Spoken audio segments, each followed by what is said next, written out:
충성. 이 두 글자가 온 삶에 새겨진 분이 계십니다. 확고한 국가관과 뜨거운 애국애족의 정신을 소유하신 휘선 박윤식 목사님이십니다.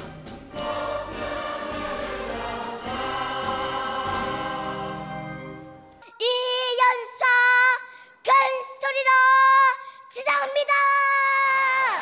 연사들의 우렁찬 목소리가 모리아 성전에 울려 퍼집니다. 나라 사랑의 뜨거운 호소가 잠들었던 민족 혼을 일깨워줍니다. 이 아이들의 당찬 외침은 저절로 나온 것이 아닙니다. 박윤식 목사님이 심어놓은 나라 사랑의 가르침 덕분입니다.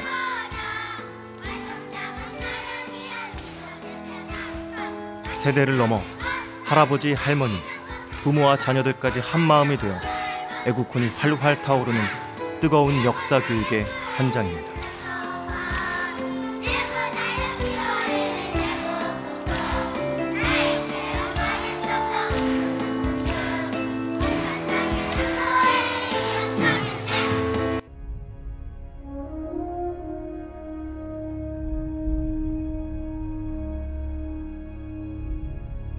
세계 역사상 강대국의 틈바구니 속에서 시달려온 고난의 민족이 있다면 바로 이스라엘과 우리나라일 것입니다.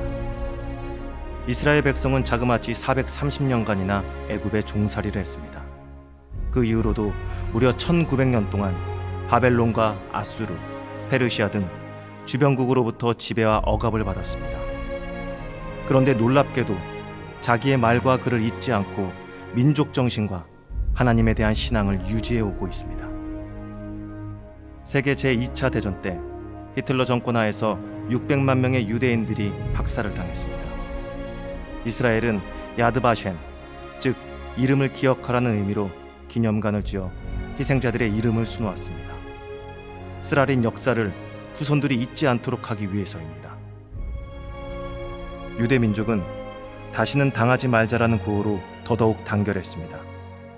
자기 민족을 사랑하는 동족의 결의가 혈관 속에서 맥박처럼 뛰고 있는 것입니다. 나라를 말로만 사랑하지 말고 뜨겁게 내 친아들 딸 이상으로 사랑하는 그런 의식 구조가 하나님의 말씀을 통해서 배우기 전에는 배울 길이 없습니다. 배울 길이 없어요.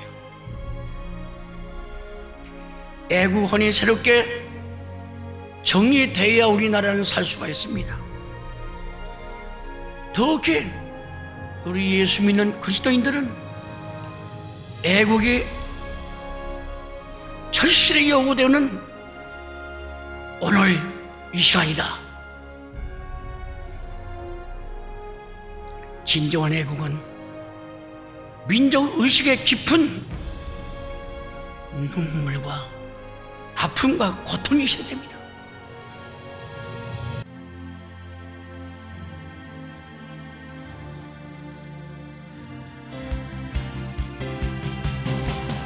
진정한 애국의 시작은 철저하고 올바른 역사인식입니다.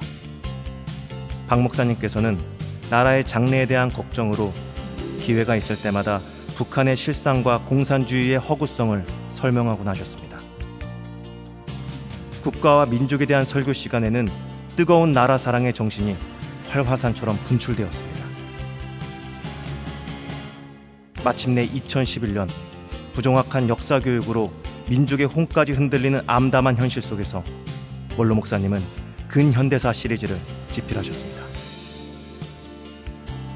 비참했던 역사를 잊어가는 세대들을 위해 근현대사를 알리는 일은 안보의식을 강화하는 데 무엇보다도 중요하고 시급한 일이었습니다.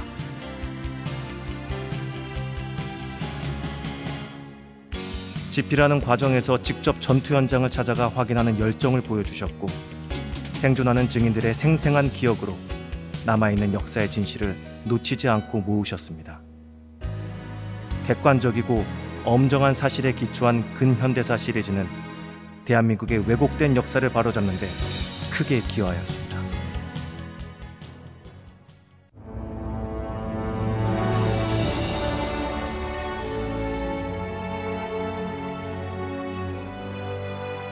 박윤식 목사님의 뜨거운 애국애족의 정신은 그분이 양육하고 훈련한 성도들의 가슴에 고스란히 새겨져 오늘도 약동하고 있습니다. 우리는 그분의 눈물을 보았고 투철한 애국 사상을 배웠습니다. 전쟁이 뭔지도 모르는 어린아이조차 공산주의의 만행을 들었습니다. 나라에 대한 소중함과 사랑이 더욱 깊이 자라났습니다. 자유의 기쁨, 그 가치를 알게 되었습니다. 박 목사님은 과거의 아픔을 잊지 않고 자손 대대로 후손들에게 교육함으로써 다시는 당하지 않도록 해야 한다고 간곡히 말씀하셨습니다. 이제 우리가 그 뜻을 이어나가야 합니다. 역사를 배우지 않음으로써 과거를 잊고 같은 실수를 반복하는 일이 없도록 해야 합니다.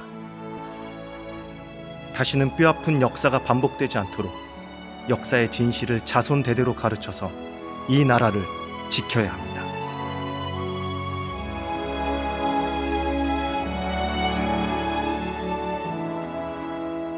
평강제일교회는 박은신 목사님의 애국애족의 정신을 기억하고 후세대에게 계승하기 위해 월남하신 5월 17일을 해마다 평강의 날로 정해 기념하고 있습니다. 6월 호국보훈의 달을 앞두고 5월 17일 평강의 날을 통해 나라 사랑의 정신을 일깨우는 평강의 성도, 조국과 민족을 위해 기도하는 한 날이 되길 소원합니다.